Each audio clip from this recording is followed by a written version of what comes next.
Hey, welcome back to Visions Now Supper Club.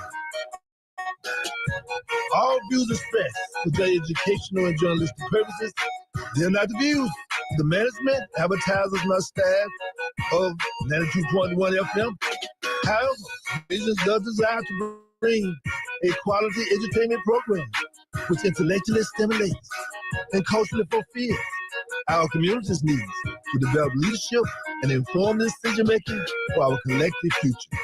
Welcome to the village, often imitated, but never duplicated. I'm Dr. Jaylene Hood, your host and executive producer. Welcome.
They say freedom came late to Texas. But right here in Harris County, Georgia, we knew even before the last gun was fired. See, word traveled fast through the street, from mouth to mouth, from prayer to prayer. When we first got the word, we wept. We shouted. We even fell to our knees. You see,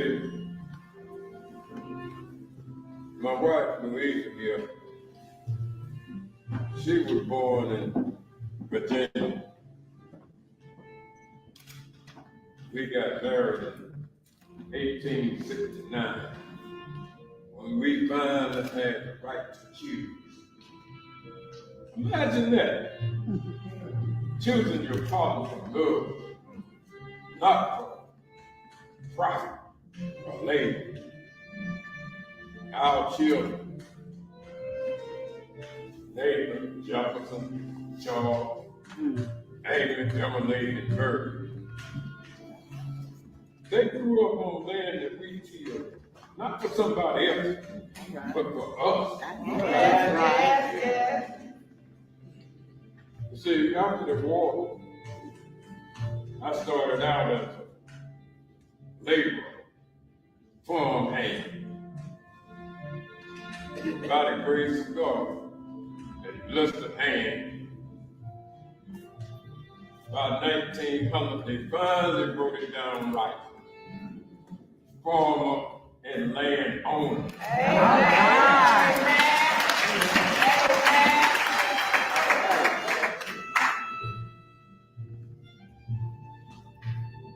Fear?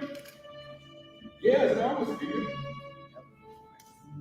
Man who had been owned by somebody else didn't realize and recognize freedom at first.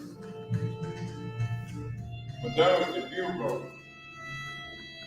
Freedom Bureau, they call it. Black men and white men working, handing out rations, writing marriage papers, reuniting families. Right here, we built Gills Chapel Public School. It was just a little two-room frame building with pop belly stone. Only had one teacher, Miss Johnny Hardaway.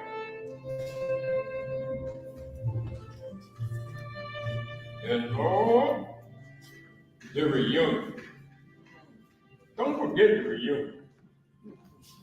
On Sundays, when church bells ring over red, dirty praise, we'll dress up in our best garments and make our way to the church house and give thanks. Not for riches, but for each other. We give thanks for land beneath our feet that we could finally call our own. Yes. We thank the Lord for a chance to raise and educate our children so that they would never have to wear tags. That's right.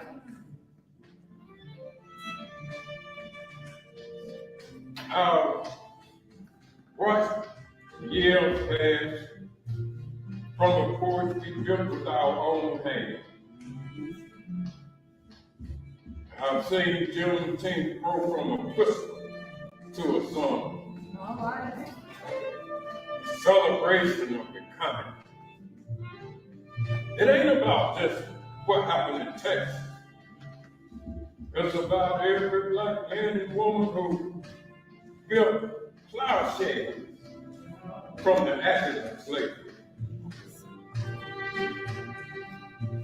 We plenty hope in this soul. It's about every child born free. That's right. Every hymn sung loud. Every acre tilled in dignity. So I say to you, don't forget your roots. Remember us. We were the first to walk free on this land. Thank you. And we're still here. Yes. In name, in memory, in blood. We plant hope. And we tend so that you could rise. Amen. Don't forget.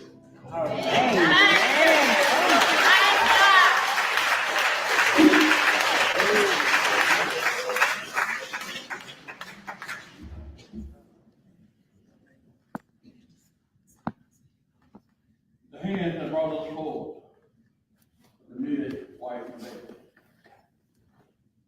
Louis Holcomb Robinson, born January 20, 1896, died May 25th, 1987. Occupation midwife in Harrison County, Emmitsburg County. She worked closely with Lord. Come on now. You gotta get this baby. Come on. Come on. We got a baby. We got a baby. We gotta go. Well, listen here. They call me Mrs. Lou Ellen. Or sometimes Miss Ellen. Or sometimes just Lou Ellen. Last names didn't always matter much in Valley Pines, or Valley Plains, Harris County, or Columbus. But my knock, the knock on the door, they knew that sound. They knew the weight of my hand. All right. Hand said, "Here, help me, come." That life was on its way. I was the midwife. Didn't have no degree, didn't need that. But I carried knowledge passed down from my mother's mother. Remedies, enrichments, prayers, and practice. A satchel full of salves and minutes. A heart full of coal. From farmhouse to farmhouse to farmhouse, I went. All right. Through the heat and hollow, rain and red clay. Before hospitals opened their doors to black women like us. Before doctors thought to answer our cries. I was the one they called. No, I didn't carry freedom papers. but I carried something just to say All right. the legacy of Juneteenth. Every baby I called cradle was freedom breathing, a living answer to the promise made when they finally said, "We free." I taught them characters built by hands that once were shackled. I held mamas trembling with pain and strength. When they cried, I cried with them. Remember women who birthed in chains, guys, in chains. And the joy that came when they first began birthing in freedom. I've been waiting on that. But my aprons, Lord, they held stories. Stories of children who grow into teachers, preachers, landowners, of generations I helped deliver into their own becoming. I was there at the start of life. Sometimes I was the last one to say goodbye. These hands of mine, All right. worn, sure, and blessed, built bridges across generations, not with bricks or boards, but with breath, blood, belief. That's why I stand in this sacred place. Because my work was never just about babies. It was about building a future. All right. I am a Juneteenth woman, an embodiment of Black resilience, a steadfast guardian of liberation, and a quiet witness to freedom's enduring legacy.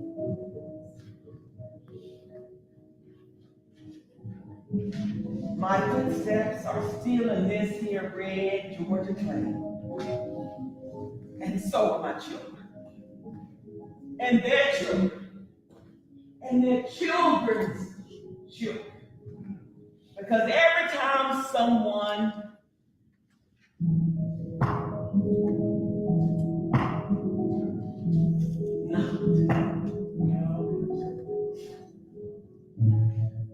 I answer with these hands,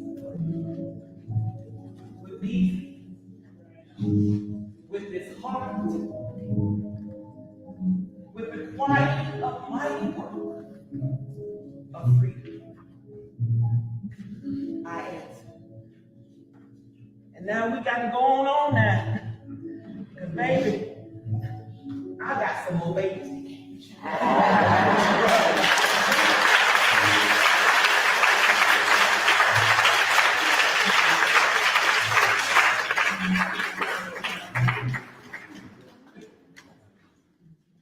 Dreams killed in freedom's soul. A young man stands with his family, contemplating his future as a business opportunity to contribute to the community, and his role in shaping the future of his community. He reflects on the sacrifices of elders and the foundation laid by those who came before him. Their struggles and triumphs inform his identity and ignite his ambition to build something lasting. My name.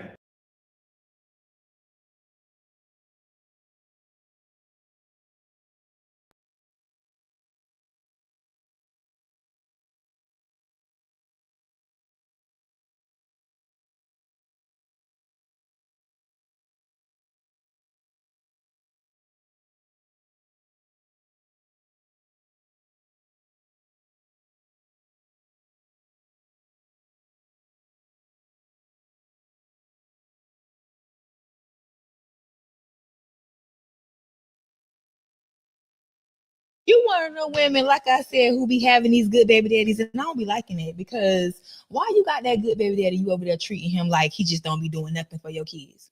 Why you over there manipulating them kids, making them kids think that the daddy just ain't shit? Why? Why you doing that? What are you getting out of that? Or the ones that sit and y'all have these kids knowing damn well that these men be telling y'all they're not going to take care of the kid and they don't want to have nothing to do with you, and then y'all still bring these kids in the world anyway. Oh, you don't believe in abortions? Baby, you need to believe in something. You need to believe in something. Condoms, adoption, something. So you just going to keep having all these kids from these men that don't want your kids, and you just going to keep doing it. That's selfish. That's selfish, and nobody's sitting and thinking about these kids. You traumatizing these kids when you got the oldest child, got to take care of the little child, and the middle child, and the second middle child, and the third middle. You got your oldest child growing up faster than they should be. But if you want to know women, like I said, who be having these good baby daddies, and I don't be liking it, because why you got that good baby?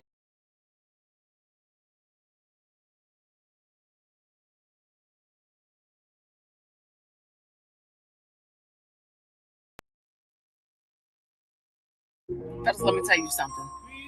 A female with no manners is a big red flag. Understand what I'm saying? She ain't gonna treat you right. She ain't gonna talk to you right, baby. When y'all go out in public, she ain't gonna know how to act. You heard it here first. Yeah. Just let me tell you something. A female with no manners is a big red flag. Understand what I'm saying? She ain't gonna treat you right.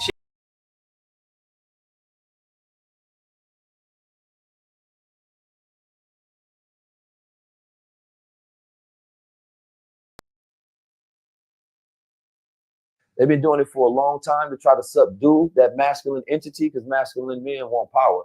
That molecule of testosterone that makes us want control and power, right? So what do you have to do? They said over the last 40 years, there's been a 1% decline of testosterone in men every year. So it comes through the food, comes through the water, comes through the program. Young males don't want to be men. They've been doing it for a long time to try to subdue that masculine entity, because masculine men want power. That molecule of testosterone that makes us want.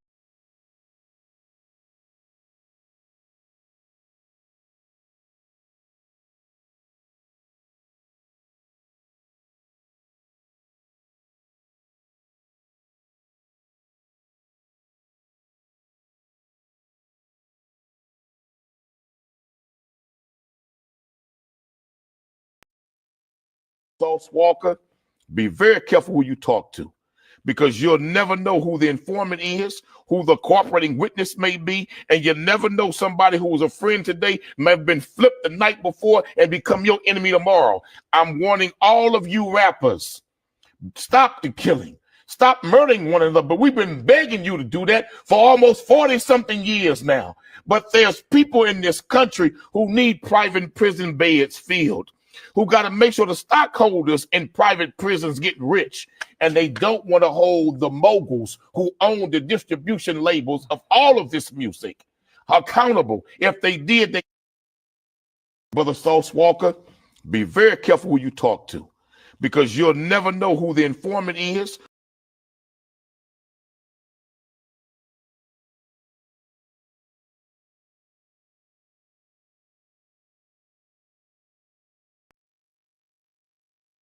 But let the problem get so big in life that you have to lose joy with your sisters or your siblings or whatever. Sit down and communicate with one another and work things out, because we know the devil is busy and he will harm you. I don't care which way you go or what you may say, but trust in the Master and keep praying and loving, not only for your family, but for the people on the street. Always give a helping hand anywhere you see that your helping hand can be used. Never let a problem get so big in life that you have to lose joy with your sisters or your siblings or whatever. Sit down and communicate with one another and work things out, because we know the devil is busy and he will harm you. I don't care which way you go or what you may say, but trust in the Master and keep praying and loving, not only for your family, but for the people on the street. Always give a helping hand anywhere you see that your helping hand can be used. Never let a problem get so big in life that you have to lose joy with your sisters or your siblings or whatever.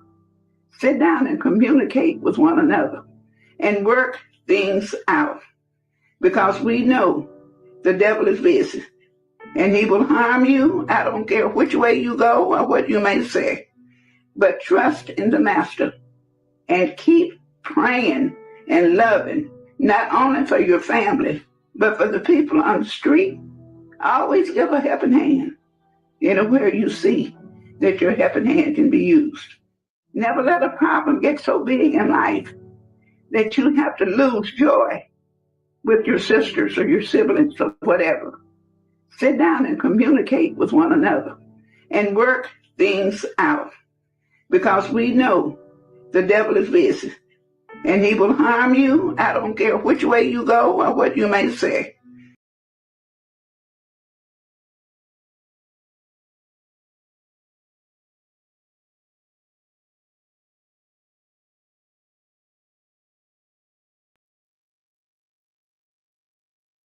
Man, and this is not to take the conversation left, but take it left, brother. We're dealing with a generation of women who are not ready for the men who they told to go heal.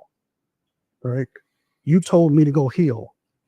You told me to go get therapy, and now I'm back, and you're not ready to be accountable.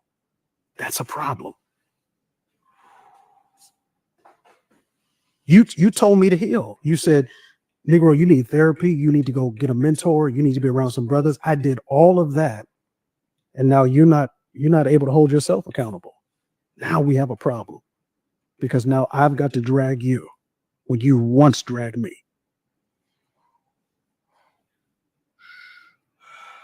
Where do we go from here, Dave?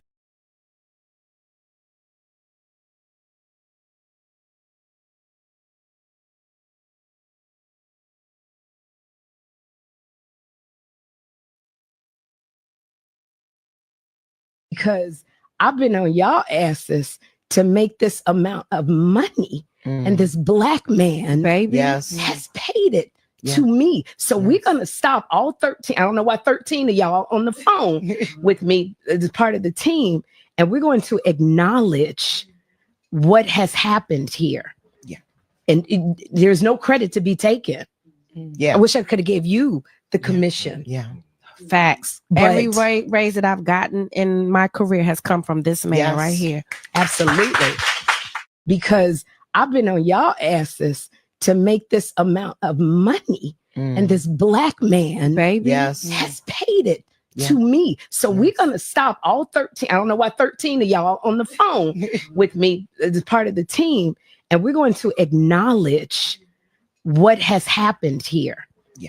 And there's no credit to be taken. I wish I could have gave you the commission. Facts. Every raise that I've gotten in my career has come from this man right here. Absolutely. Because I've been on y'all asses to make this amount of money, and this black man, baby, has paid it to me. So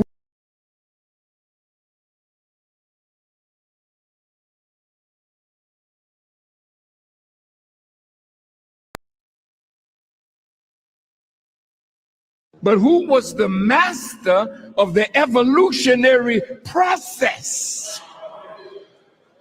It was not you, mother. It was not you, father. It was the creator who said, I, as only he can say I created you.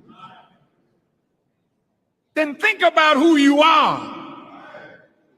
If it was God who created you in the womb of your mother, then by right, you belong to him.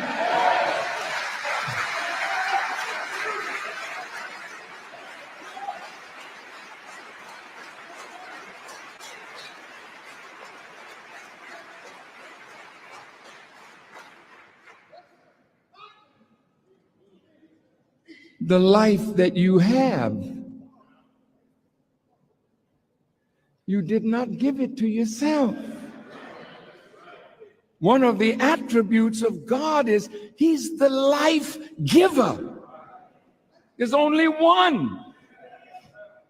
So everything that comes to birth owes something to the giver. But who was the master of the evolutionary process?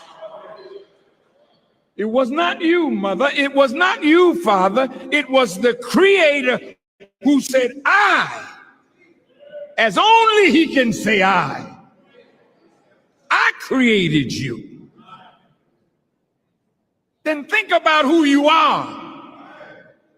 If it was God who created you in the womb of your mother, then by right, you belong to him.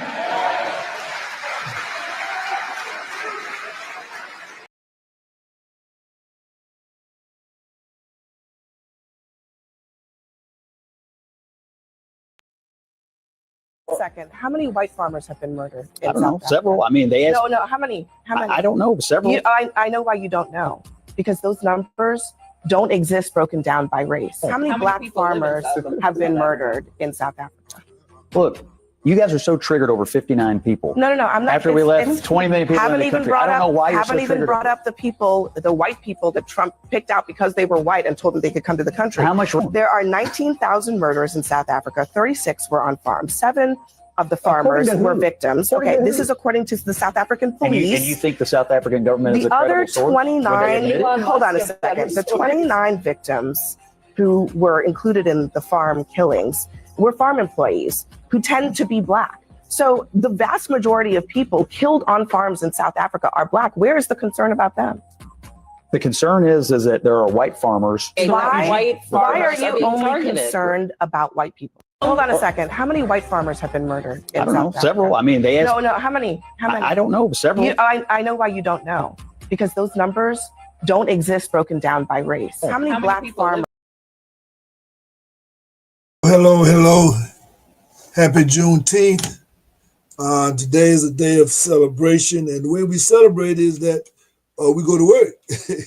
We do our community work, and of course, yours truly had a great time out there with cousin Mona at Pierce Chapel Global Church, or United Methodist Global Church.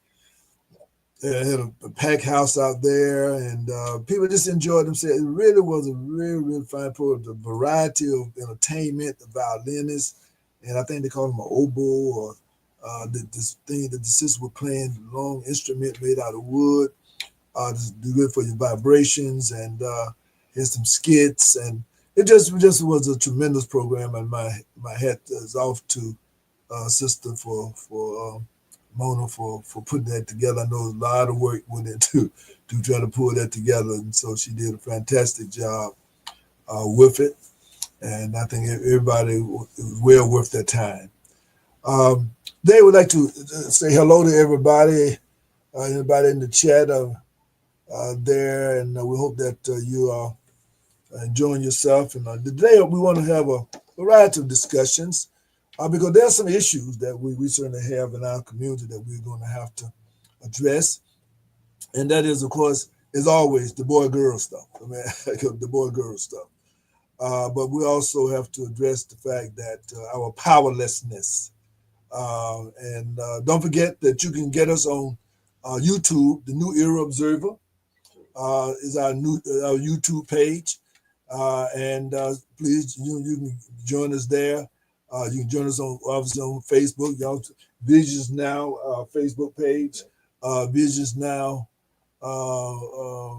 change that too. Flavor. Visions Now Flavor. So again, you can join in there. But again, we're just a lot of ways in the social media arena. And of course, there's some new podcasts coming on, and some I'm going to be checking out. And of course, don't forget the entertainment, because it's Juneteenth weekend. And by the way, there's an announcement also. There's going to be a Georgia Black History Trail statewide community session going to be Saturday. That's tomorrow. Today Friday, right? Thursday. Day after. The day Thursday. The day after tomorrow, Saturday. from 2 to 4 at Greater Shady Grove Baptist Church. And so it's going to be a tremendous time. And those of you who are history buffs and genealogy buffs, that's going to certainly be the place to go. Also, a new book that I bought recently that I have another copy, but I just saw it and I said I was going to get it. And that is, for some of you probably familiar with it, but it's called The Prophet. The Prophet, and it's a very good book. I mean, if you're a person of ideas, if you're not a person of ideas, then it might not be such a great book for you. But if you're a person of ideas, particularly higher level thinking, then it will be a great book for you. Today, I'd like to welcome, bring him out to Richard Jesse. Okay, okay. How you doing today, brother? Can you hear me, brother Jesse? Hello? I don't know if you can keep me or not.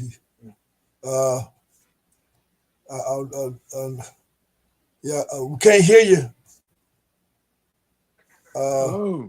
Okay, now that's better. That's better. Now I can hear you.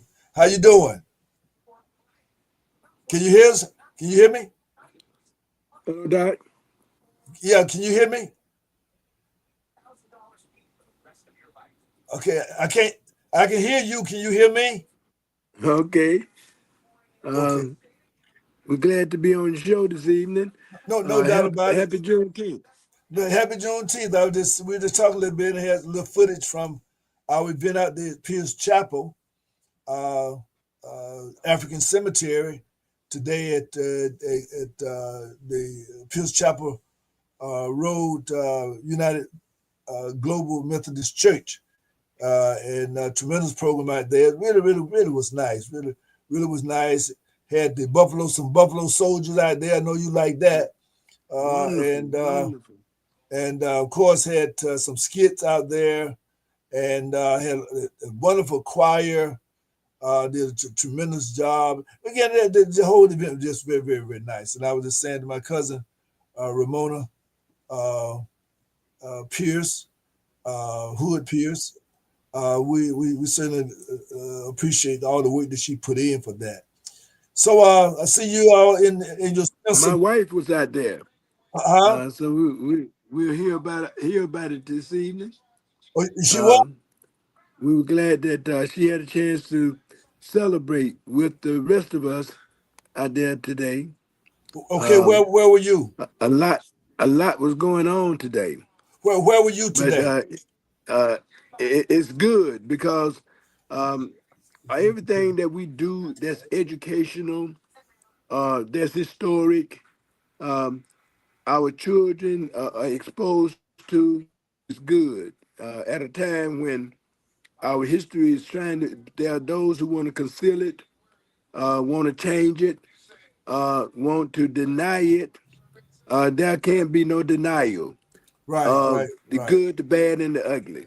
That's right. So we're just excited about Juneteenth, and of course, in Columbus, Georgia, we get excited about April 16th, which is our Juneteenth, the Day of Liberation for those who lived in Columbus, Georgia. The proclamation, I oftentimes like to say that the proclamation was just an acknowledgement of what God had already done. God had already inspired us to free ourselves. So the Emancipation Proclamation was an acknowledgement that they could no longer hold us in bondage the way they had, and so they had to make some changes.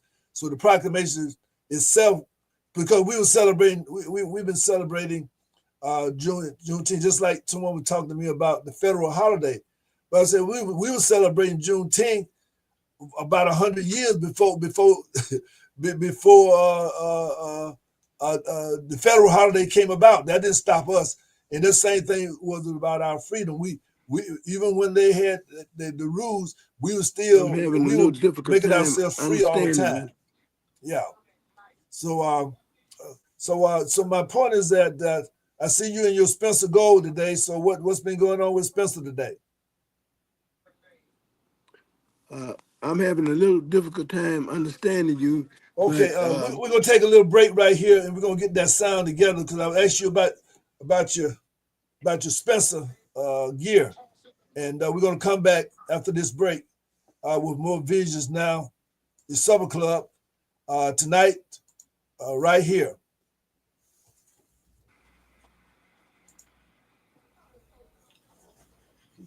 Okay. On his side.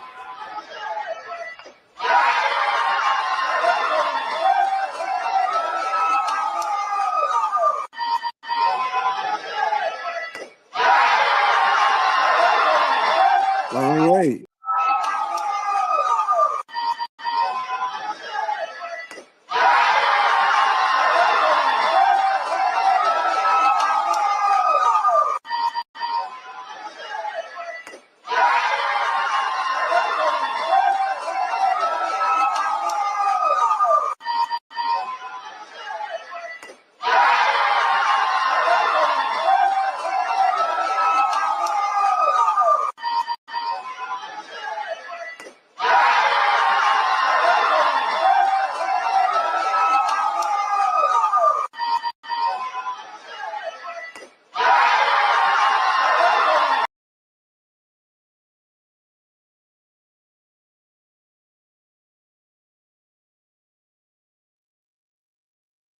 Here.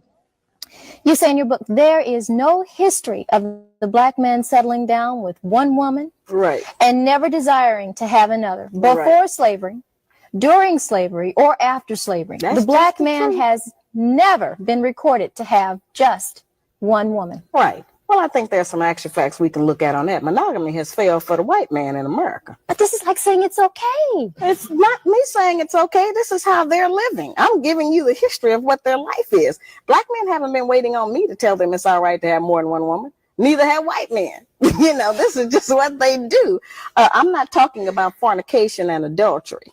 I'm not talking about one night stands and running around rampant with other women. That's not the kinds of, when I say more than one woman relationship. Mm-hmm. I mean that before we came to America, our men had more than one wife and family. And we were satisfied with it because we had not met the monogamy idea. We had not met the American white woman who, insists on certain kinds of values in her man. We had not learned envy and jealousy. All right. After coming here, those kinds of ideas were bred into us because of society and the mores that the Americans made up here. And so then we started to have problems with that. But I think that since it is apparent that most of them, not all of them, it's certainly up to the man, do love more than one woman. I got tons of mail. A lot of black men write and tell me that they have had two women for 5, 10, 15, and 20 years, and they can't even get the women to speak to each other. Sometimes they have two families. Would I want to talk to a woman who's sharing perhaps the bed and the money and the social life with who I would deem as my man? If you want to deal in reality, and if you are not insecure, and if you don't think that robs you of something, you would want to know them. If he loves her, you certainly should want to know her. There are a lot of black women out there who say, I know they're mad about that idea. I understand, That would never hold water. Wait a minute, that's not easy. And that's a frightening thought to most of us. And I don't like that. I'm not for that. I'm in agreement with everybody else. Our men ought to just have one woman. But that is not the reality. I'm trying to get us to deal with some reality for a change. Stop dealing with fantasy. Stop dealing with television. Stop dealing with imagination of how we wish things were. Let's deal with them how they are, what it is. Present tense. There's an old saying that says, charity begins at home and spreads abroad. And Absolutely. in your book, you say that we are not bringing up our daughters.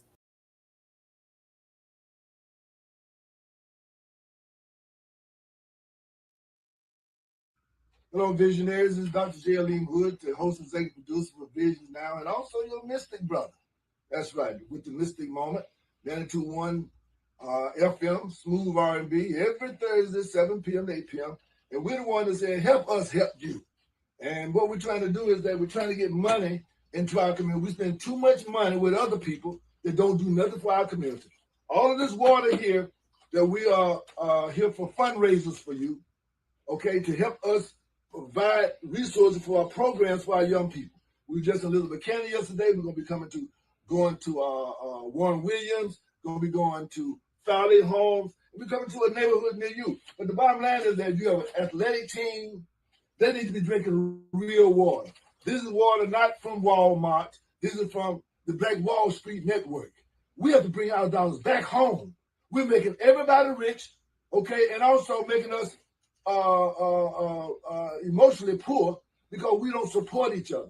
So if you have a business out there, a restaurant, or you know somebody, or you just want to get some water for your own personal use, this is the best water in the business. None better.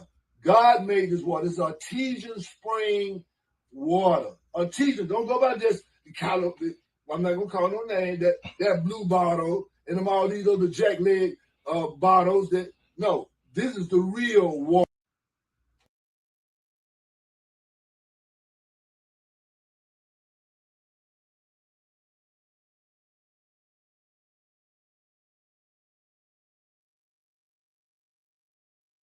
Devil's advocate. So what about the men? Why is it that it's a double standard? Oh, why is it? Yeah. Like a man's confidence is defined by how many women he break down in his bed. Why does the sun come up in the east and go down in the west? Because God made it that way. Why do the stars sparkle? But that's God's law. Why is the sky blue even though it's not blue? Why? I don't ask those questions. It is a double standard. We can't sit here and pretend like we are the same as men. We're not. We're not. We can't wash men off. Period. No, I need you to hear me. We cannot wash men off. There will always be a remnant of the men that we've been with inside of our bodies for life.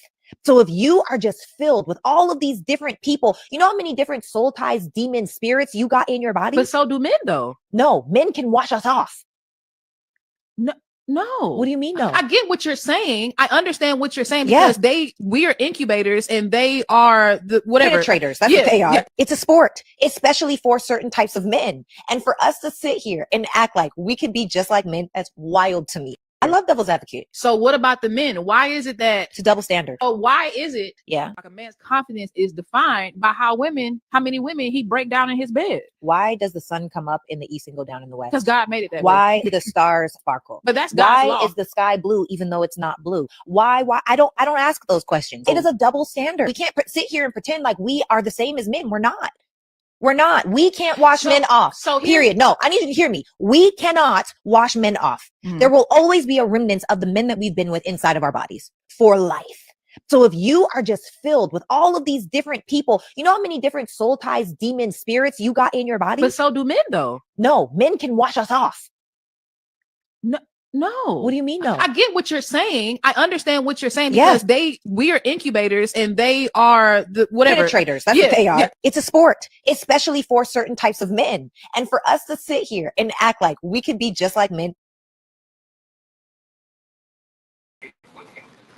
This discussion is been going on ever since slavery. And we're going to have to become re-civilized on how we're going to deal with the issues of family. And just like Dr. Frazier says that no nation has ever been able to rise with broken families. It's just that simple.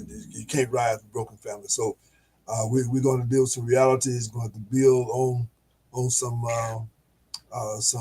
historical and some biblical understandings. Can you hear me now, Reverend Jesse? Yes, I can. Yes, I can. Oh, okay. I appreciate you allowing us to come back. Right. I'm just because I felt that you weren't hearing exactly what we were saying. I heard you, but again, I was just saying to you, was in all your goal there today, and what did you do today for Juneteenth?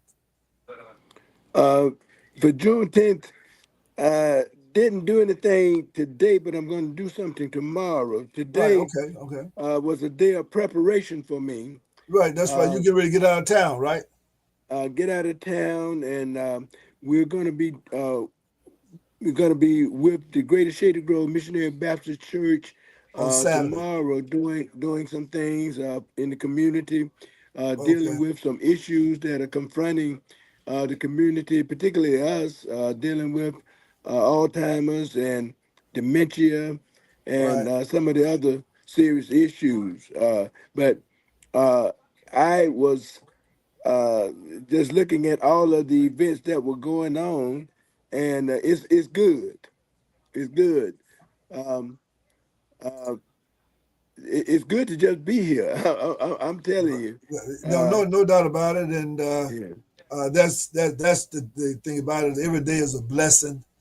And like I say, is that we, and ultimately our work is our footprints in the sand, so to speak, is what it's all about. And we pray that God will be pleased with what we do in our lives, and that our memory will continue to inspire others, who might find themselves sometime in the pits, so to speak, of their emotions or their spirits, but they will realize that again we've been a part of this life force for billions of years, and so and I tell people many times they don't know how valuable we are because we didn't just pop up.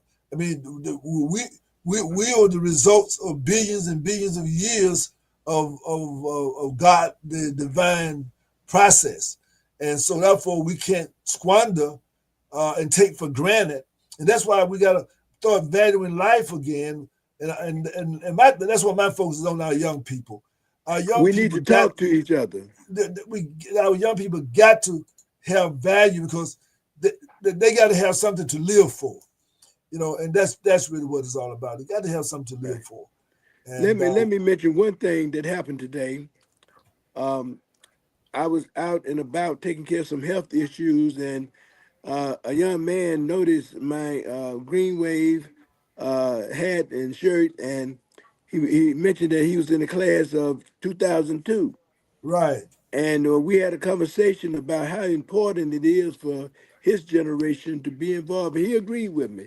He understood that the millennials and the Gen Zs and Xs are disconnected from their elders. And he understood that for us to continue on, we have got to connect with one another. And matter of fact, I didn't leave it to him to what I've been doing in the past, giving one of my cards and asking them to give me a call back. But Doc, they don't call back. Right. So I got his information, and hopefully we'll be able to encourage him. I mean, young, handsome young man, somebody who could be that connection between our generations communicating.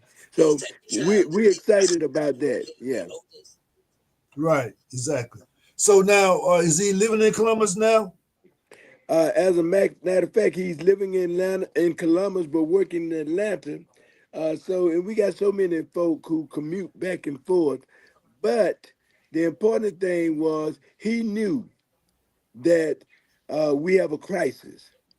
He knew that he was a part of that disconnect, and he expressed a desire to do better. And that's all we can do. We can talk to each other. And Doc, don't run into me in the store, on the street, or just standing in some kind of line, because I'm gonna spark up a conversation with you about. It's a generational thing because I do the same thing. Yes, sir. Yes, sir. So we have got to do it. And the beautiful thing about it is it might be 1 out of 2, 1 out of 3, but there's a positive response most of the time. Yes, sir. Right. But see, the thing about it is, it's like being caught in that maze. I notice, see, our young people, they're so busy, so to speak, that they don't that they can't. In other words, the society has gotten them thinking that there's not the time. In other words, you got to stop. In other words, in order for you to take care of yourself, you got to take off time. But the thing about it is that what they understand is that when you do things to help the greater good, you're helping yourself too. So, but they have us thinking that I don't have time for somebody else, and that's why I talk to many people often that when they're talking about these, when I'm talking to them about spending time with these young people, and they're standing back, talking about what the police gonna do. And I'm trying to say that, I mean, like recently, I get a little alarmed every time I hear them say, well, 400 arrested, 400 or 200. And in my mind, I'm thinking, how many of them actually had a chance to do something else? I mean, we got all kind of ways to lock them up and how to track them down doing wrong. But what's in place for us to help them do right? And really, to a great extent, it just bothers me that I just know that we're not doing what we had. I mean, we had people giving us opportunities, just like the young man that you bumped into. Let me say one thing they don't about run into that. a lot of people like that. Yeah. Well, I went to several graduations over the last few months. And those number of young people who are doing what they should be doing far outnumber. Matter of fact, the ones that are caught up in the system, a small minority of our children who are doing the right thing, who are doing what they should be doing. And we need to be careful not to stereotype the whole because of the waywardness of a few. Far too many, but they don't represent the whole. And I'm just excited about all of the graduations, college graduation, high school graduation that I saw, and so many people where they should be and headed somewhere. And we don't want to allow society to make our young people look like all of them are gang members. Right, all but of again, them my Reverend Jess, my thing is this, and I have a little slightly different take on that.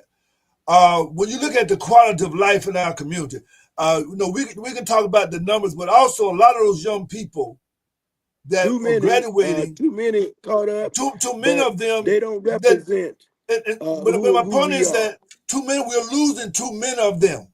And many of them even going to college we lose because our community, we are not providing career paths for them. We want them to go to college and go to high school. Then we want somebody else to take care of them. And we're losing too many of these young people because the jails are being filled up, the prisons are being filled up, the YDCs are being filled up with too many of our children. And so my thing is that we can't sit back and feel too good about what that is because many times that's the last thing they do is they might finish high school and that. But my point is that too many of them don't have any guidance, don't have any direction, and they end up in harm's way. It's too many. And I think that's why right now they're building prison cities. So they're not building prison city for a few people.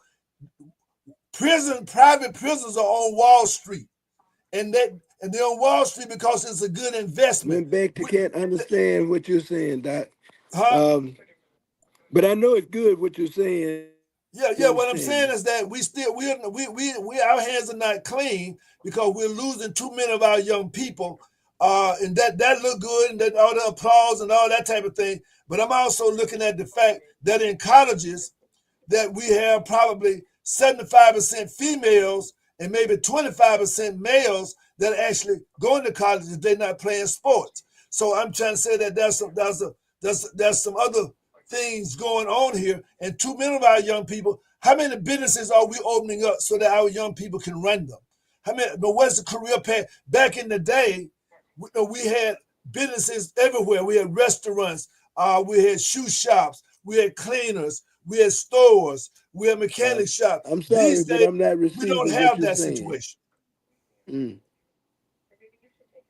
I guess I don't know. You're not able to hear what I'm saying, huh? I heard that, but I didn't hear all the other. You just playing that music, but there's no music playing. I don't think. Not on this end. We're not playing any music. I don't know, but again, it doesn't take away from.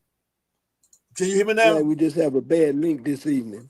Yes, I don't know. When you were having a bad link earlier today too.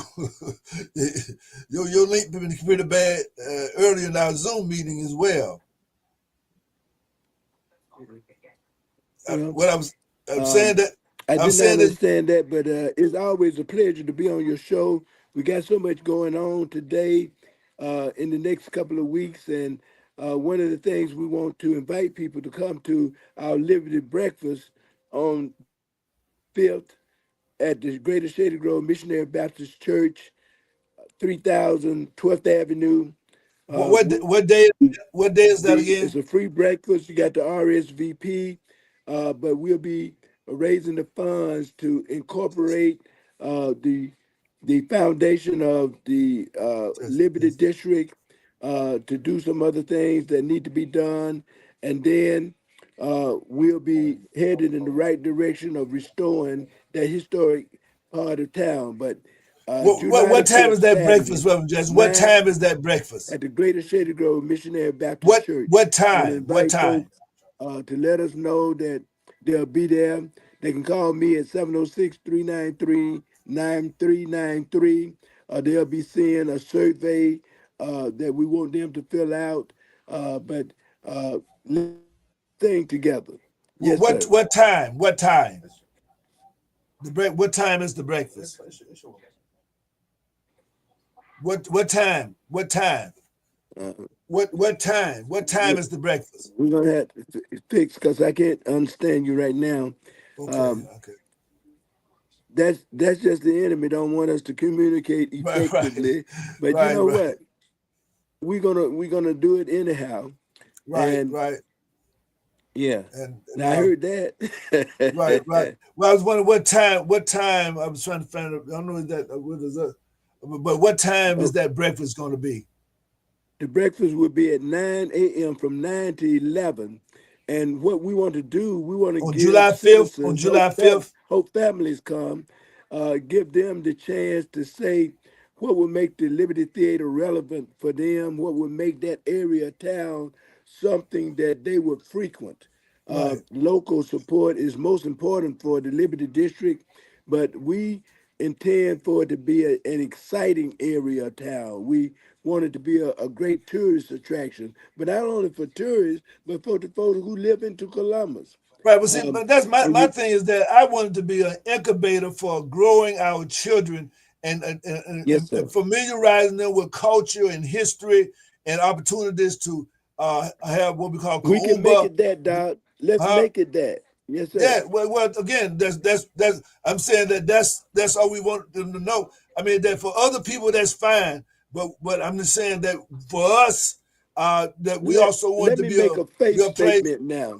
That's what it's all whatever about. We can envision, whatever we can see, can be. Yes, and with faith in God, that's the whole point. And the work of our hands, faith without works is dead. That's right. We can see the Liberty District, the Liberty Theater, be exactly what you just described, and we want people to get involved. That's the part right there. Determining factor right there. That people, citizens, those who are listening, will get involved, and we need to ask ourselves, what am I doing that can make a difference? That part. If you can't ask yourself, ask me, and I can help you see that you are just need to be involved in something else that is making a difference. And we have some things going on now, some new era things going on now that will benefit not only the self, but the family and the community. That's what it needs to be. That's what we the harvest, as they say, the harvest is plentiful, but the laborers are few. Yeah, well, the harvest we're is praying plentiful, to but the laborers the are Lord few. of the harvest. That's right. That he was send laborers, that he was send volunteers, that he was send the people that we need to do the work that needs to be done. And that 25 to 55-year-old group need to just ask themselves, am I involved in anything that's really making a difference? We're not talking about being involved in the church or in your social organization. We're talking about being involved in movements, being involved in things that changing things. and That's what we are asking folks transformative work to join in with. transform the The community. Liberty District is a wonderful opportunity for people to invest, to build your home in, to bring your business to encourage others. Let's work together, pool some resources, and buy some property and build a business. We can do that. Yes, sir.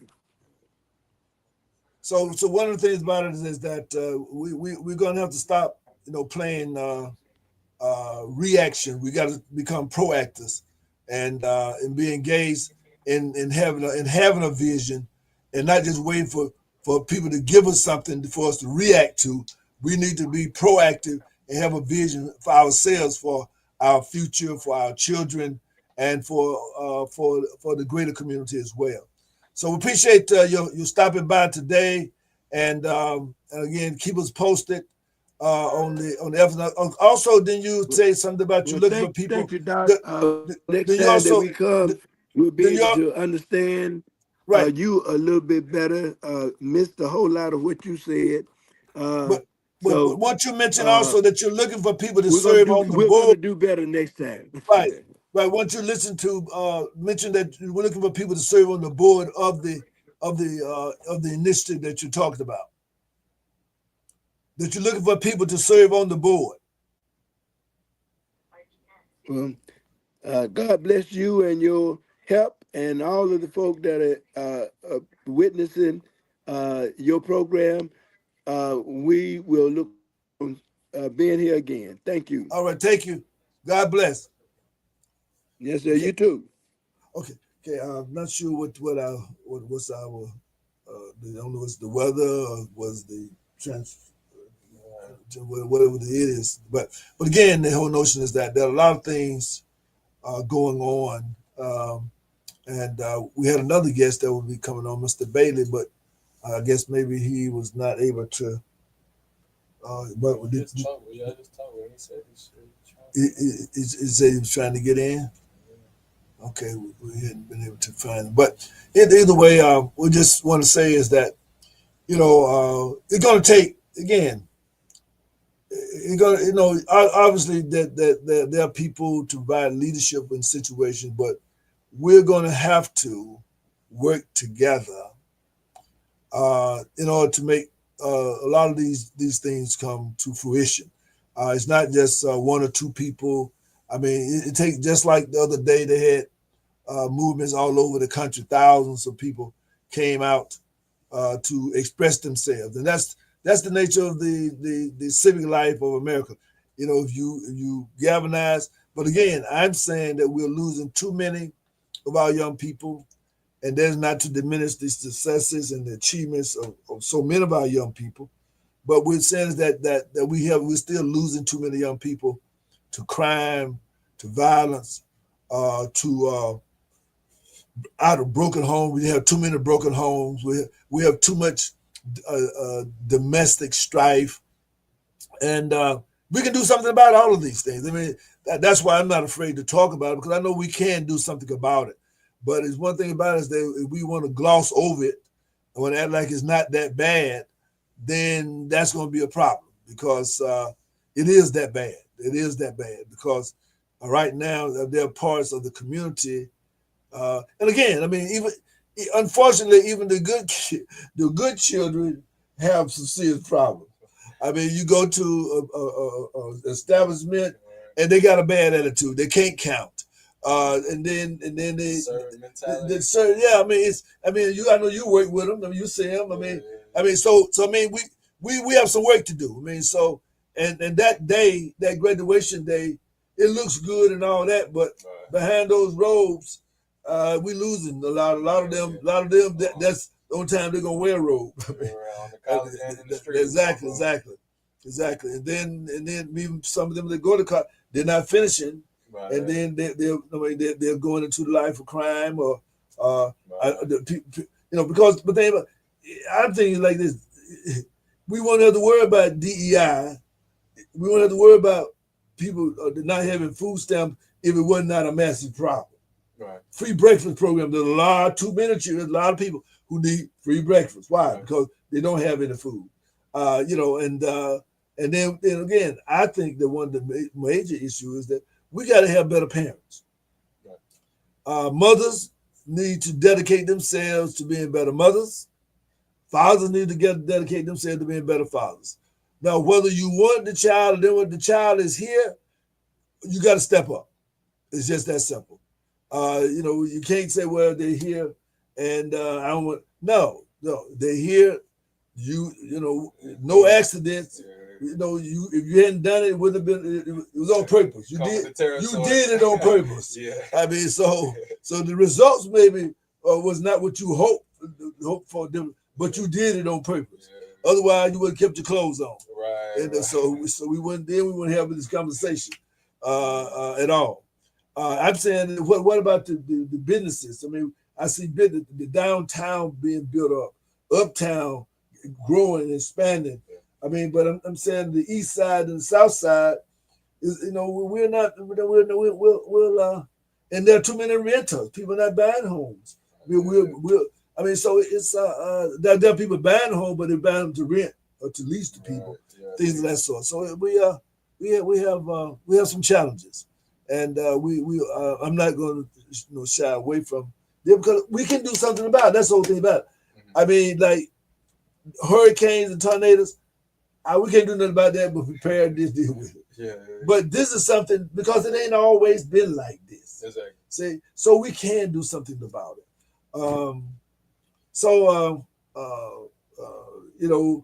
another thing about his organizations, whether it's what the group called the Black Chamber, was the Urban League, or the NAACP, business as usual. Won't cut it yet.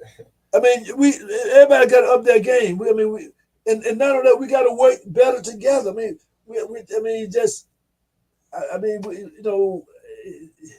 got to work together.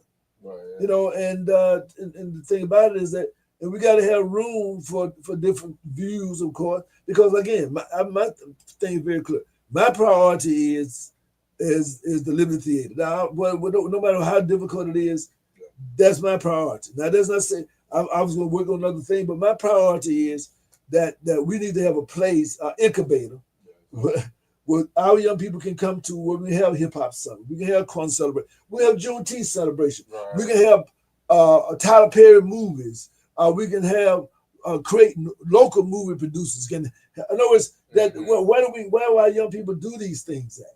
See, and the Liberty Theater is that place, particularly. Well, we have a place that we can look at our community and say, look, we need to do better in this area. And the Liberty Theater is an environment where we can start that, that kind of dynamic. So what do you think? What's going on in the collegiate arena? Either just in general, what's been catching your eye in the news? Well, I've heard about Iran and Israel. Right. I hate to even bring it up because I just we have some outlaws that throwing fights everywhere. Right. And that's the only thing I say about that. And I don't know. I mean, the wars and rumors of wars. Yeah. I mean, it's just crazy. I mean, is that this has never made any sense to me. And I don't let I'll generally stay with me. But okay, it's like this. I want to have a gun, but I don't want you to have one. Right. And I'm just trying to say, then not only that, but that's even more reason for me to want a gun because you doing everything you can to keep me. Apparently, you want to. I mean, my thing is like, let's balance this thing out here. Yeah. I mean, power struggle. Yeah, exactly. So I mean, it just something's wrong. But again, my thing is that we as a community, we need to be spending time on building our capacity. Yeah. And I say it all the time. In our community, household income, it's almost $2 trillion. Right. We're in the top of income. We're among the top nations of people. Right. Top 16 out of 200 or 300 countries in the world. Yeah. But we don't have a grocery store. We don't have entrepreneurs. Yeah. I mean, but I'm just trying to say food, shelter, and clothing. Yeah. Right now, if you want something done, 9 times out of 10, there's somebody else. I mean, that's our young people. They need to be They need to be doing these things. Yeah, I think I remember seeing something about Nigeria. I want to say, I think it said they produce a lot of engineers basically, but they don't have street lights. I mean, it just. And then we used to have hospitals that specialize in like anything else. The hospitals specialize in the health needs of our community. Right.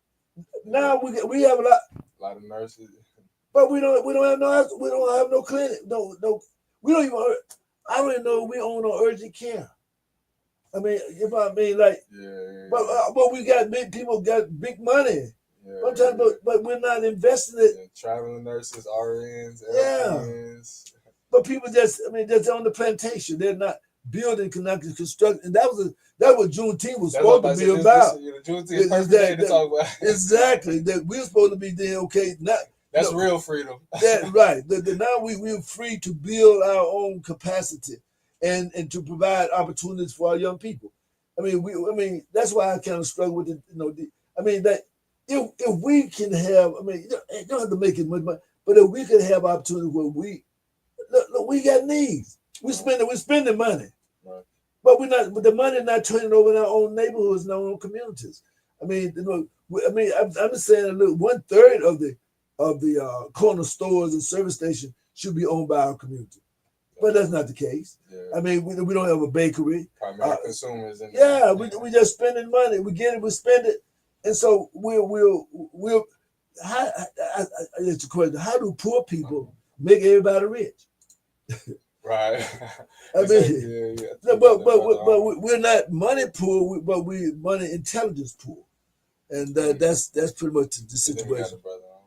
Okay, Fannie Mae, what time do we have here? How much time do we have there? It's 8:30. Okay, Brother Michael. Hey, blessing. How you doing tonight? Well, again, we've been waiting on you for about 45 minutes now. What happened to you? I couldn't sign in. You couldn't sign in? I don't know what's going on with that. Maybe Big Brother's trying to sabotage us a little bit, huh? Well, that could be it. Right, but at least we can hear each other because the other caller, he couldn't hear me. We could hear him, but he couldn't hear us at all. So I don't know what that was all about. But again, you're going to come back, I guess, another week. But before we go, though, tell us a little bit about your journey. And I know you're a role model for people who were able to, through their own traumatic childhood and ended up in hot water, so to speak. But yet you were able to find the light. And now you come back, and we're trying to encourage coming back now and say, look, I want to give back. I mean, I got to take care of my own situation, but I'm not going to be satisfied unless I give back to some other people too. So tell us a little bit about your journey.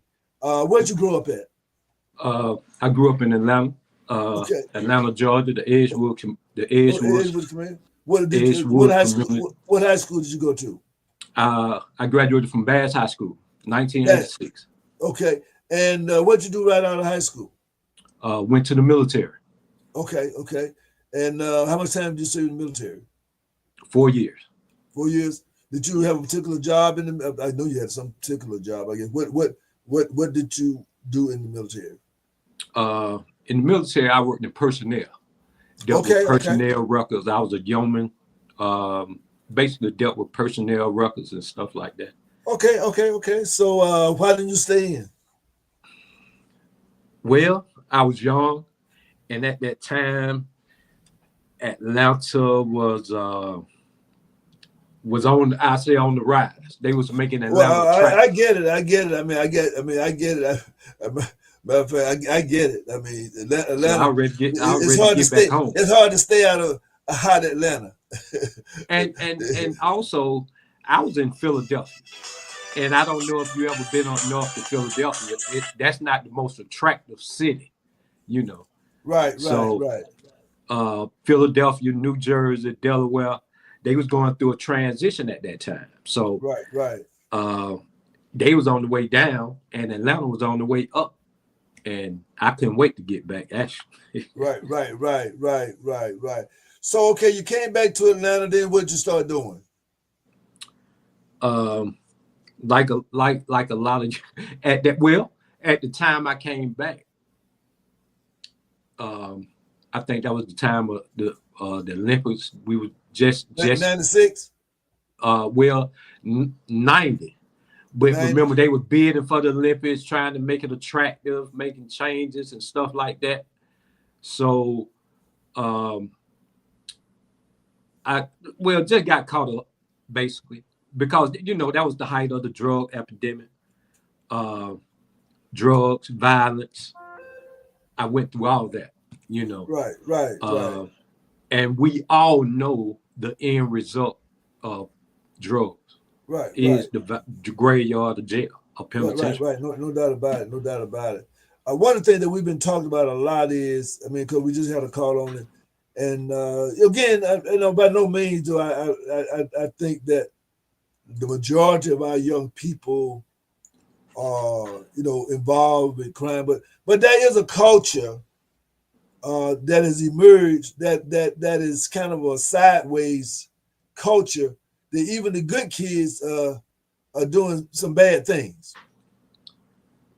Well, a lot of times when you get around your peers and they live in a certain type of lifestyle, they have the new shoes and the new clothes, it kind of makes an impression on the other kids. Right. Especially that good kid who mama barely make it, can't afford it. She's a single mom.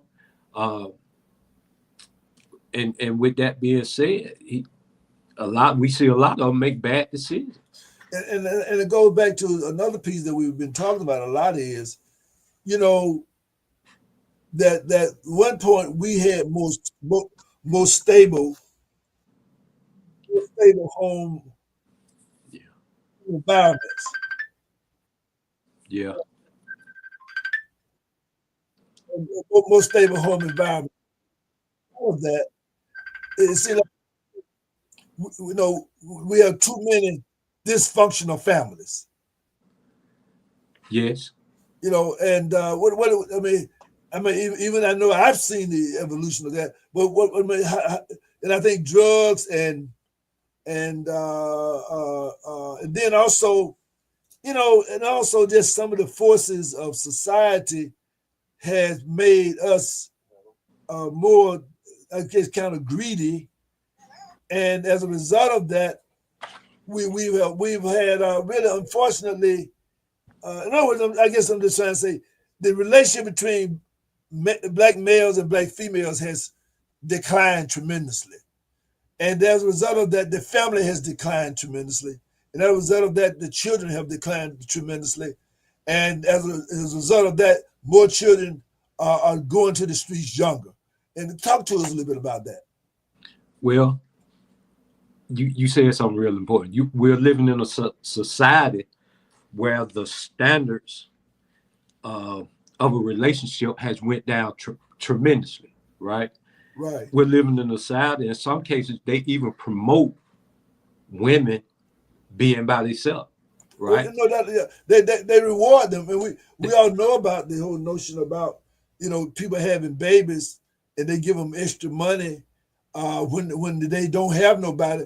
I mean, if anything, they should give them an incentive to have a family, but instead they give an incentive not to have a family. Well, they pour into a welfare system, right? That keeps getting bigger and larger and larger. Right. So the more they give a woman, the bigger that budget gets. Right. So when will they try something new?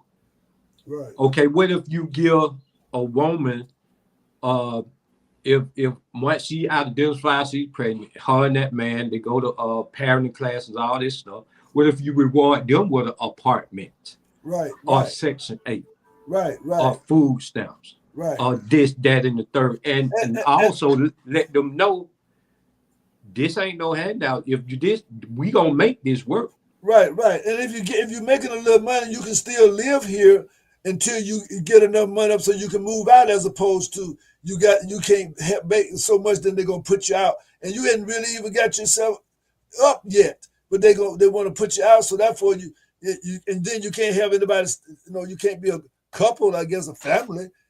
I mean, to a great extent that they discourage that, and then that impacts people. Because one time, I know that the idea is that you help stabilize the family, then they move out and somebody else move in. But these days, you got generational people that live in the projects for generations. Yeah, and that's because they're not really implementing any programs. Okay, say if that man and that woman, right, one of the requirements during over a 6-month period or however long, you go to financial literacy classes, right? So you can get your credit together, so you can buy a house. You see what I'm saying? Right. But you started off on Section 8, and the program itself is going to work for itself, right? So you won't have to add new people to the program. You'll have people actually working to get off the program. Right. You know what I'm saying? Right. You know what? Just think about it. You was in the military, right? Yes. And I know a lot of people in the military get married because they can get more money as a married couple.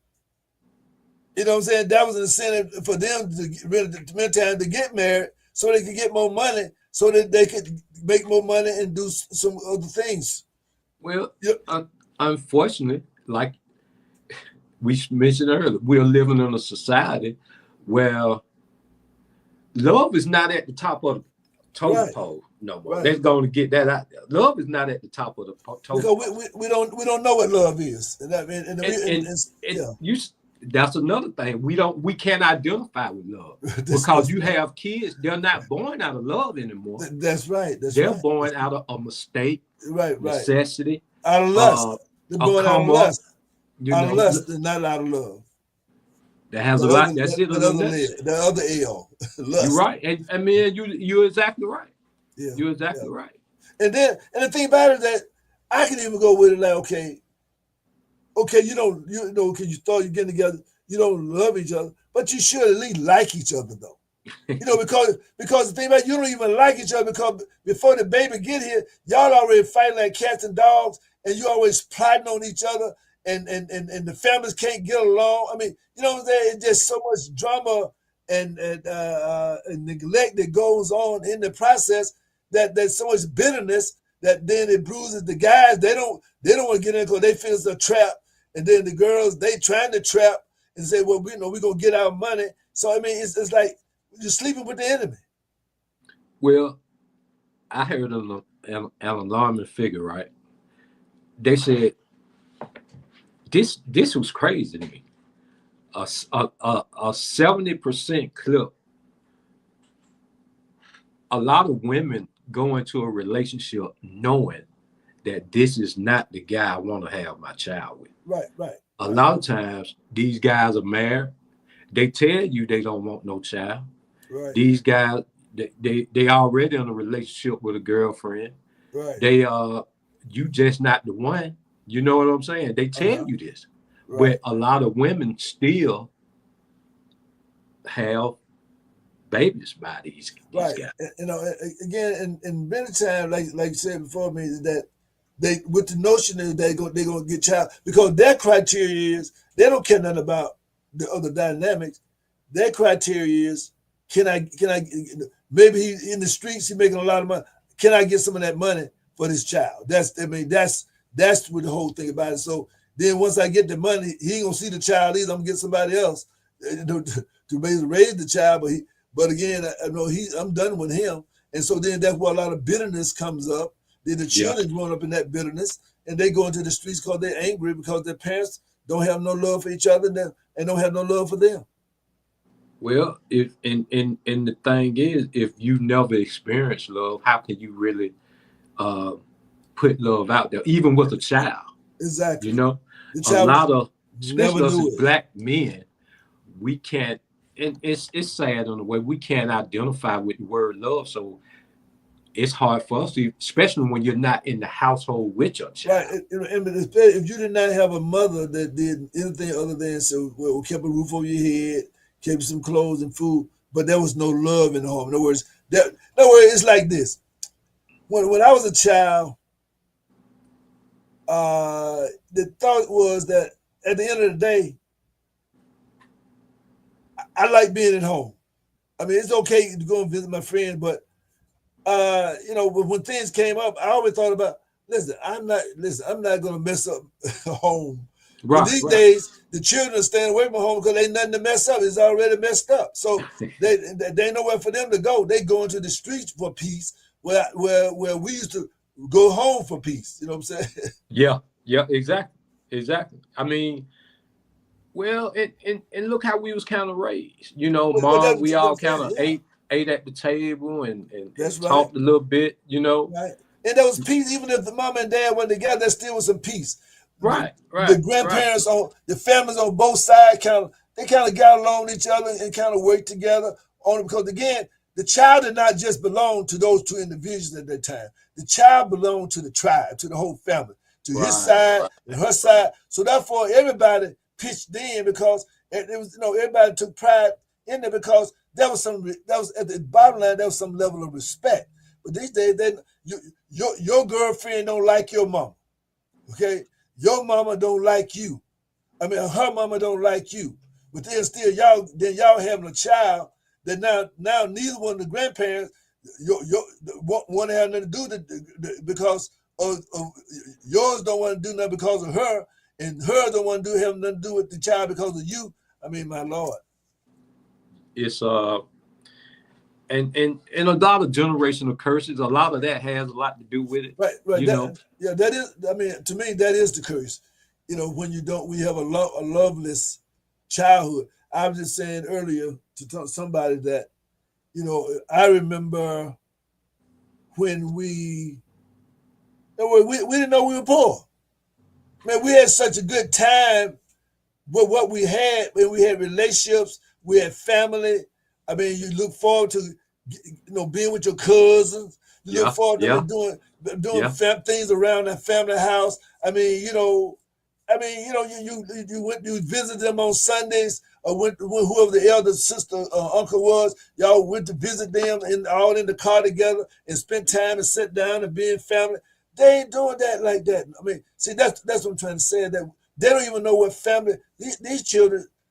I remember. I don't know if you probably remember too. I remember when the things started coming up. Why these children walking around mean mugging? Why they walking around so angry? And the children didn't know. I mean, children, they didn't know. I mean, just that there was nothing. There was nothing happy about their lives. Now that's a powerful statement. When like you say, you and that's the norm now. You have the young guys, they mean mugging and they can't identify with just relaxation, just a good time, just chill out, Exactly. You always got to be on guard. And the truth of the matter, the reason why I'm able to speak on it, because I was that person at one time. Right. Always on edge. Yeah. Ready for the world type. Right. You waiting for doom. You use a doomsday person. In other words, I mean, I'm gonna get them before they get me. Crash out. Right. You was a crash out, and the truth of the matter, I paid for that. I've been shot 4 times, and God helped me overcome that. Just I didn't die. Right. And just that in itself, because you had a mission, you had a plan for you. And of course at that time I didn't know it. Right. Because still selling drugs, still in the streets. We think it's about us at that time. Yeah. And you said something. He had a bigger plan. Right. And he gonna see his plan through no matter what. Right. Right. And I'm now kind of realizing that. Right. Yeah. Now at some point, when did you start, there's an organization that you've been kind of developing because of your transformation. Tell us a little bit about the thought for that and kind of what you see yourself doing with that. Well, with when I was actually in prison, or when I going through the county jail system and all that, you sit there for months. I developed a relationship with the younger guys. They kind of gravitated to me, and that's actually where my nonprofit was born, Fatherless No More. Okay. And this was back in 2009, 2010, somewhere up in there. Okay. And what happened, I just met a lot of the young guys. They had no guidance. They had no role models. They had really, a couple of them had fathers, but they had no fathers in the household. Right. But they all had fathers. Is that the relationship with the father, was whack many times or non-existent. Exactly. Exactly. And but basically, that's where my nonprofit. That's where the ideal. That's where it was born at. And I told a couple of them what I was trying to do, and they told me what they actually missed growing up. You know what I'm saying? What did they say? That leadership, that guidance, everybody I talked to, they said that discipline. Because see, a mother give you love, a father give you fear. You see what I'm saying? Right. Well, I put it another way. I said the mother gives you love and nurturing. The father gives you law and order. And you're right. You're exactly right. And that's where a man's role is so important. Even what I found, even if a young man able to call his father from jail, right? Right. At least he got that positive male role model that when he get out, he gonna get a job. He talk different because the father, the real father, he gonna let you sit in there. Right. You see what I'm saying? You done probably went against my advice. Right. And a lot of times we know what that mother gonna do. Right, exactly. She could be pushing the other way. You know what? I think I told you. I go into the prison, and I asked the guy many times. I said, well, okay, what kind of relationship you have with your father? Many times I said, well, me and my dad. I said, well, do your dad? I mean, your dad okay with you and your lifestyle and that type? I said, no. I said, well, why? If you, how do you have a good relationship? And then you're not listening to your dad. I mean, how do you you said had a good dad, blah, blah. Well, you had a good dad, why you not like your dad then? How do you understand what I'm saying? I'm saying okay, my thing is this, is that if I like my dad, I don't want to like myself. I didn't want to disappoint my family. Because I like my family. You know what I'm saying? So therefore, when things got ready to go sideways, I'm saying, well, guys, I'm gonna have to go because I got some coconut cake and a cold glass of milk waiting on me in the house. And before I go, I'm gonna talk to y'all later. I'm not with this. You know what I'm saying? And I wouldn't know. I wouldn't know. I mean, like apologizing for it. I'm just saying, hey, look, this is I'm out of here. I see y'all tomorrow. Right. You see? But think about that. You know what you got at home. You know what I'm saying? That's just like you got a good woman at home. You ready to get home to your woman. You ain't trying to stay out in the streets. Right. But it's crazy. 19.7 million children are living in a household without a father. 19 for what? That's crazy numbers. 19.7, right? Yeah, 19.7 million. Those are the census, I think, from what? 2022. Right. So these are fairly recent figures. It might be 20 million right now. But I mean, you're right. Yeah. Because in some cases, we as a society even promote women being by themselves. Right. And see, another thing about it is this, brother. And this is, matter there's a group that I'm joining that came to invite me in. You're not on Facebook, are you? Yes. Okay. Well, I'm gonna put you in that group too. But this is my point: is that girls don't know how to be charming anymore. I mean, you know, when you know how to be charming, a girl know how to be charming, then she can keep a guy out of trouble a lot of times. You know what I'm saying? Just because she's charming and you know and like you say, they so therefore supposed to be hanging out with the fellas. You know, I mean, I see I gotta go by and holler at my girl. You know what I'm saying? Like, I mean, like, but these days, ladies know how to get a guy many times with the kitty cat and all that, but they don't have the skills or the demeanor or the tone or the vibe to keep a guy in a steady kind of vein. And you're exactly right. And a lot of that, and this nothing against women. No. But sometimes women forget their place. Well, let me say this. On my book, my quote is this: truth is not designed to make us feel good. Truth is designed to make us become better. So I mean, so this ain't got I'm just saying that the reason that most guys, and I deal with relationships. I do co-parenting. I deal with couples. I deal with divine. I mean, this is what I deal with. Right, exactly.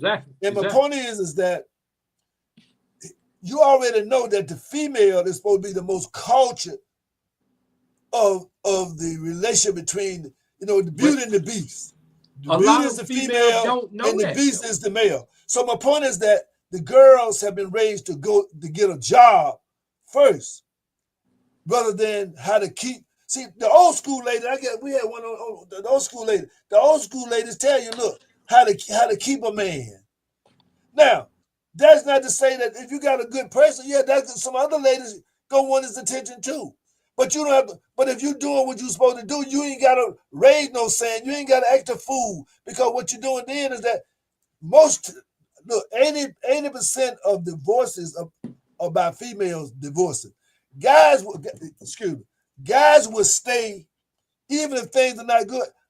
We're not gonna leave unless you just make it hard for us to stay. Right. I mean, we might go somewhere else, okay, but we still ain't gonna leave you. I see. But you know what I'm saying? But the mentality is, and then that means that then you got a chance to kind of work things back out with me. But when you just keep me, when you just keep, like if they who likes pain? Who likes to come home drunk and high because you're gonna get more peace there because because you don't want to be arguing because you know it's gonna turn into a fight. You know, you didn't come home for a fight. You want to come to peace. So therefore, you might go by your girlfriend's house or your friend house or whatever for the peace, and then you still try to get home and try to hope to avoid the argument. But the bottom line is that you still want peace. You want respect. I get it. Yeah, I get it. And as a real man, I figure that's what any man would want. That's my point. I mean, like we got a video that we just played. I don't know if we got time. Do you know that video the guy was saying? It ain't about the sex and even about cleaning up the house and all that. That type of thing. You know, he was just making the point. Like you said, man, we done did all that. Our mama done taught us how to clean the house, so we don't need nobody to clean and the house. And that's what he's saying. You don't need that. I mean, that ain't what keep them there. I think we need that, like you say, that affection, that love, that motivation. See, a woman's that's what I'm saying. A woman sometimes forget her role. She don't realize the power that she really obsessed. See, brother Mike, she didn't forget. She never knew. That's my point. She never. That was it. I think that was it. I think that's it right there. Yeah. But they never. That's my point. That's why I say we need better mothers. See, mamas is the first teacher. So therefore, we got to make better choices in terms of who we gonna leave a baby with, because even if she don't, I mean, you still want somebody that's gonna teach children how to be decent, and not to be an enemy to you. If anything, she might not be able to say nothing good, but she ain't gonna say nothing bad. In other words, we don't got it to a point whereby that they want money and we want honey, and so therefore. That's all it is. That's all it is. That's the frame. But listen to this right here.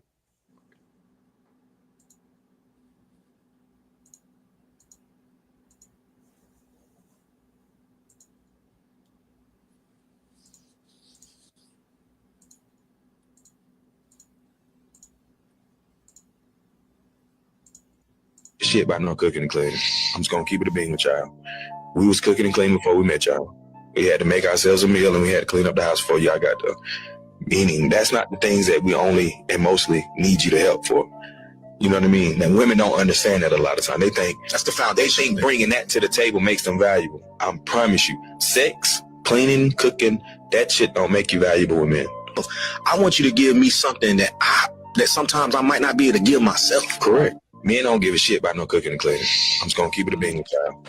We was cooking and cleaning before we met y'all. You see what I'm saying?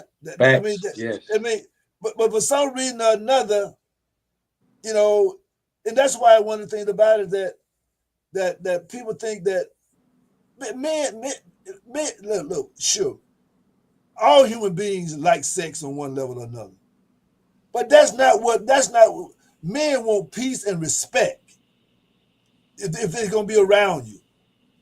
Because how do you expect somebody to protect you and look out for you, and they don't even like you? So I'm saying, I mean, so therefore, I put it like this: people might not like it, but this is the way the order of the universe. The male is the employer in the business, and the female is the employee. Yeah. Now, what I mean by that is this: in the divine sense, the male impregnates. He employs her to birth a child. So as the employee of the employer, right? Right. Then she births the child to help the overall business. Am I making sense to you? Yeah. Yeah. That's the divine order of things. Yeah. See, so you can say he's the president and she's the vice president, but you can call it whatever you want to call it. It's still he's the one that does that sets the business. Right. You know what I'm saying? And then the question is, okay, then she helps. So the business of having a family means that, look, if he don't put no sperm in there, she don't have no job. Facts. I'm just saying that you got to get down to some real divine root things for people to understand what the nature does. All throughout nature, they got that clear. And not only that, though, let's go a little bit further. Among other human beings, we're the only ones that really having this problem to the degree that we are, but that's because of slavery. Well, like you say, through genetics and the thing they doing now, they actually don't need a man in some cases. No. See, this is the thing about it. They don't need their man, but they need a man because all females that I know, 95% of them working for a man. Well, first of all, you're right about that too. And that's their man. See, when they say, Mike, I don't need no man, they mean they don't need you. Because they got a man already that they work for. And if he say jump, they say hi. You say get here early, what time? You gotta say stay here late. I'll make arrangements. No worries. But you say, can I get some dinner? She say, get it your doggone self. Yeah. I'm just saying that, so therefore is that because the money become more important than the man. You know what I'm saying? Yep. So therefore he feel lonely and unneeded. So therefore then he started operating off of not being needed. Because if you raise a child, and all his life you told him that you his mama and you his daddy too.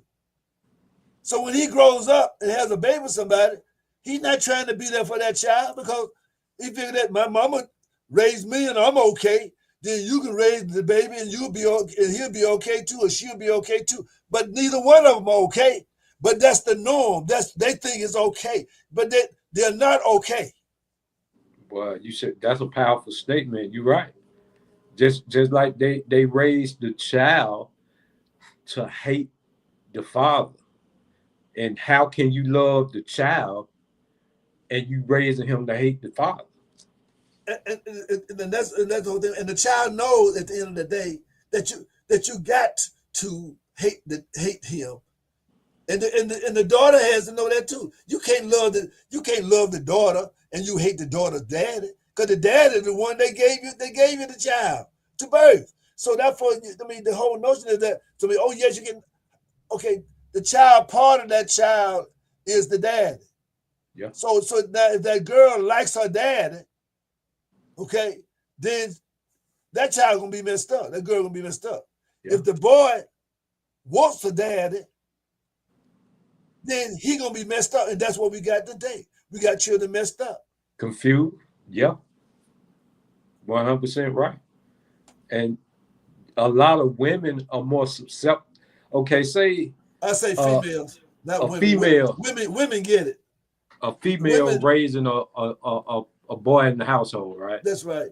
She would be more understanding of him wanting to act out as a female. Right. Okay, it's all right. That's how you want to live. Make your own decisions.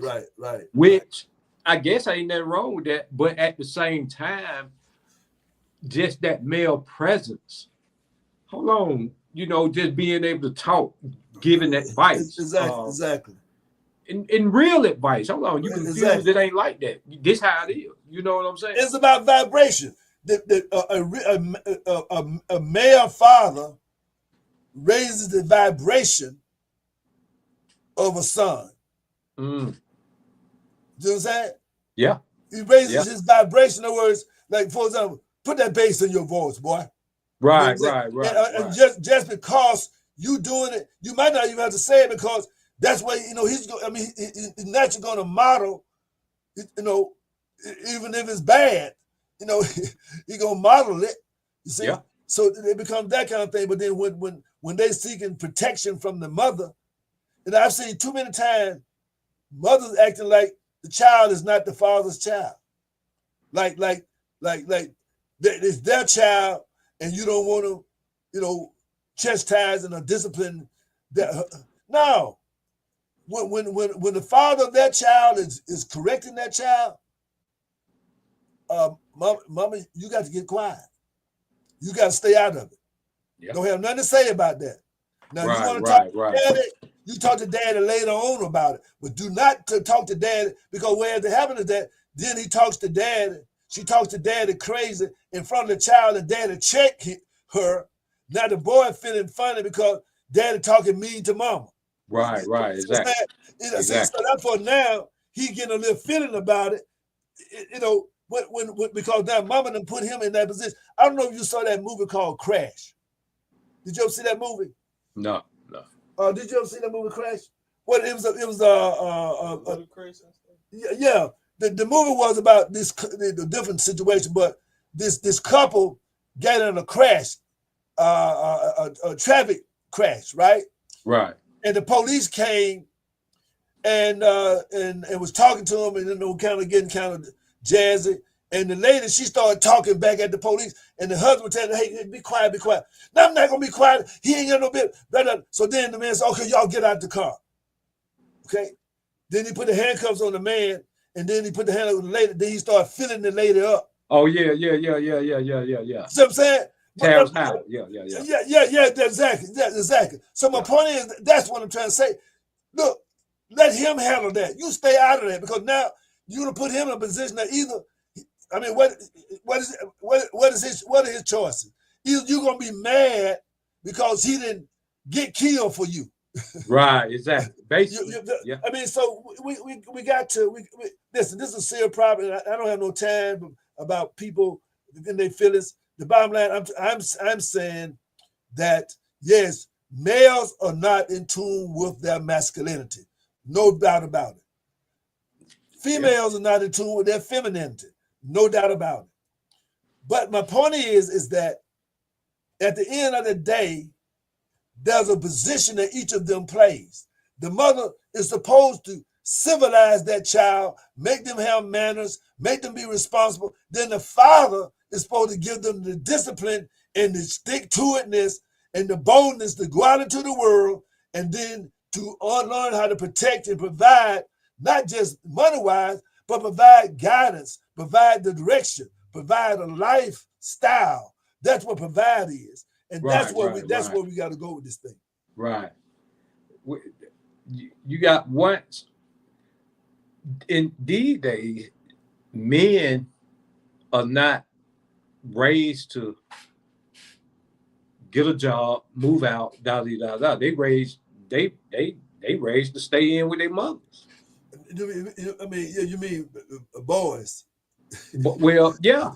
Because that's exactly what you extending their adolescent years, their teenage years, well into their 20s.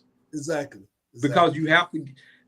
Hey, you haven't lived until you had your heart broke. Exactly. You haven't lived till you had troubles paying them rents and them car notes and them insurance. Right. You got to know what that's like, because you know you got a budget. You know you have to come up with a financial plan.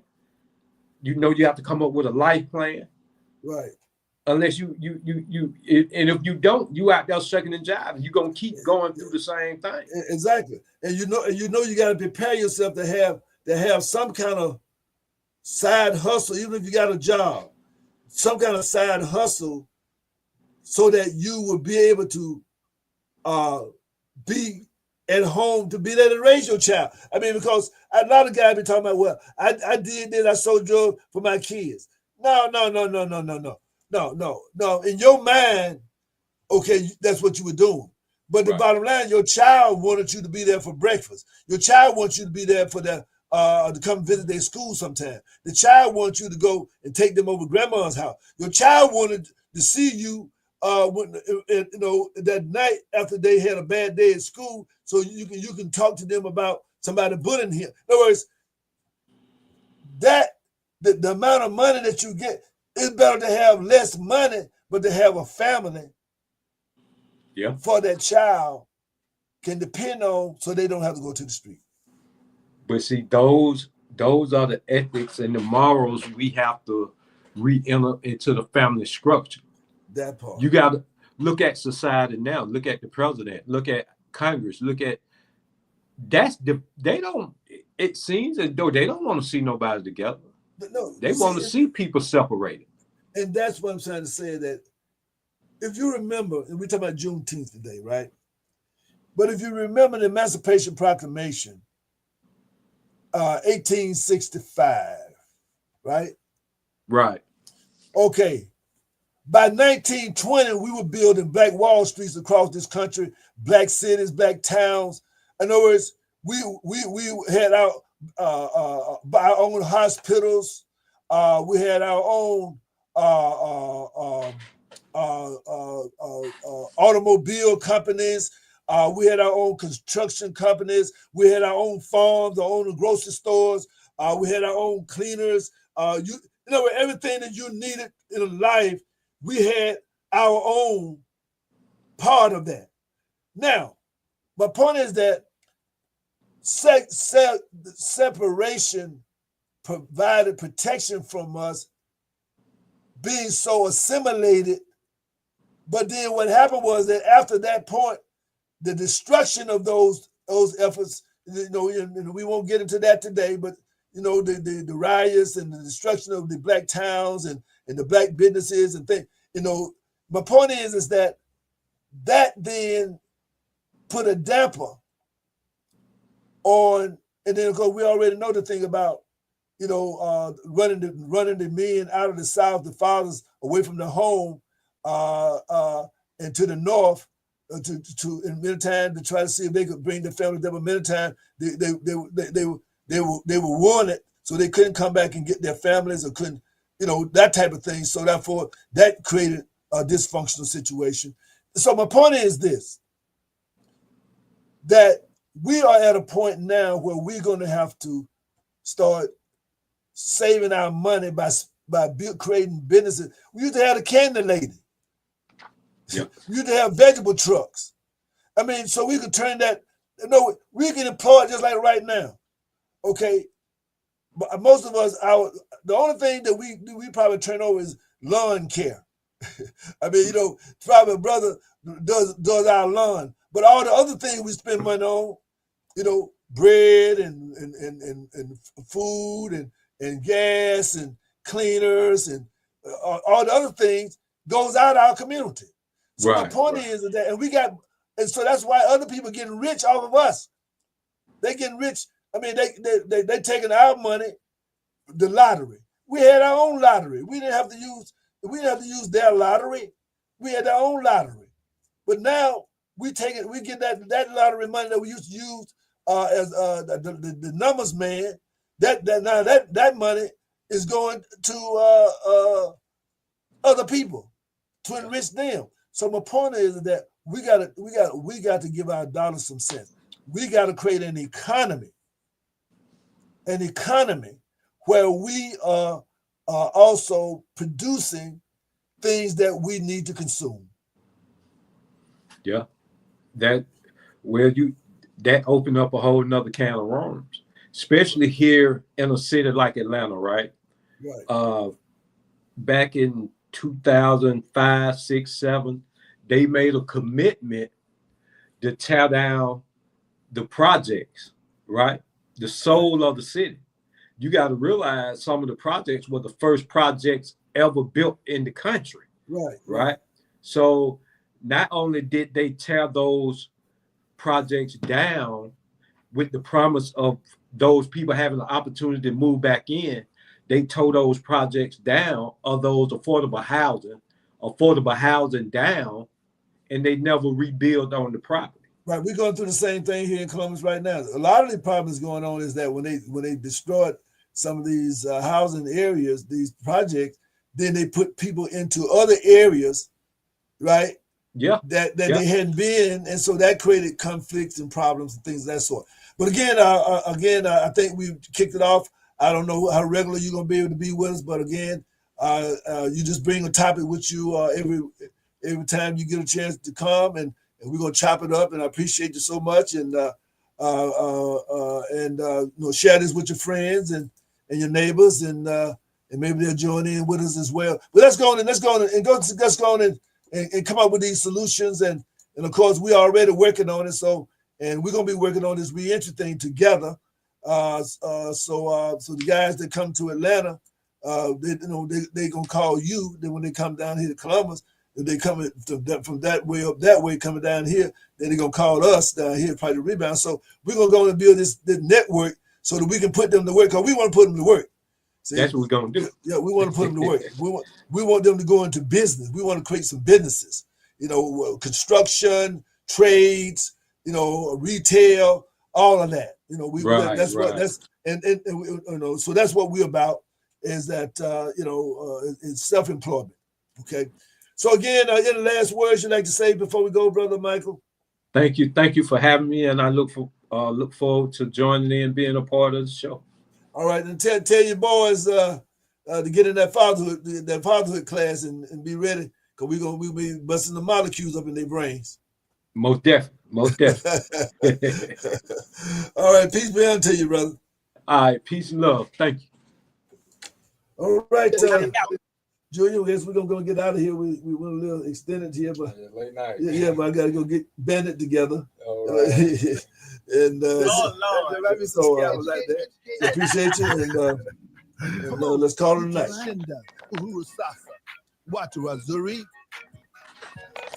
peace, soul, love, with a little sprinkle of power. Good night.